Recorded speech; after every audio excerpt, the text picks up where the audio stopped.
4ஆம் எண் அப்படின்னு சொன்னீங்கன்னா, கிரகங்கள்ல ராகுவுடைய ஆதிக்கம். சரி. அப்ப ராகு நம்ம எப்படி சொல்றோம்? நிழல் கிரகம், மாயா கிரகம், சர்ப்ப கிரகம் அப்படிலாம் நம்ம பேசுறோம் இல்லைங்களா?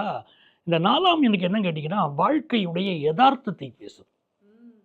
இப்போ பெரிய அறிவு குழந்தா ஒருத்தர் இருக்காரு. ம். அது 1ஆம் எண்ணுன்னு சொல்லிட்டோம். சரி. 2ஆம் எண்ண சொல்லும்போது இவர் பெரிய கற்பனைவாதி அப்படிங்கிறோம். 3ஆம் எண்ண சொல்லும்போது இவர் பெரிய நீதிமான் அப்படின்னு பேசிட்டோம். இதெல்லாம் சரிங்க. அறிவா இருக்காங்க, கற்பனையா இருக்காங்க, நீதிமானா இருக்காங்க. வாழ்க்கையுடைய எதார்த்தத்தை புரிஞ்சுக்கணும்ல. அதை புரிந்து கொண்டு நடக்கக்கூடிய மனிதர்கள் தான் 4ஆம் எண் மனிதர்கள். நீங்க ஊர் பக்கங்கள்ல சொல்லுவாங்க, 4 பேர கேட்டு நல்லது கெட்டதுக்கு 4 பேர கேட்கணும்டாம்பாங்க. ஆமா. அந்த 4 பேர்னா 4 பேர்னு அர்த்தம் கிடையாது. 4ஆம் எண்காரர்கள்னு அர்த்தம். ஓ! இவங்களுக்கு எல்லாமே தெரியும். உலகியல் அறிவு அதிகம். உலகத்துல வந்து மிகப்பெரிய படிப்பறிவுலாம் எதிர்பார்க்க வேண்டியதில்ல. அனுபவ அறிவு. இதுல வந்து மாயம் அப்படின்னு சொல்றோம். 4ஆம் எண்ண சொல்லும்போது மாந்திரீகத்துக்கு 4ஆம் எண்ணத்தான் சொல்றோம்.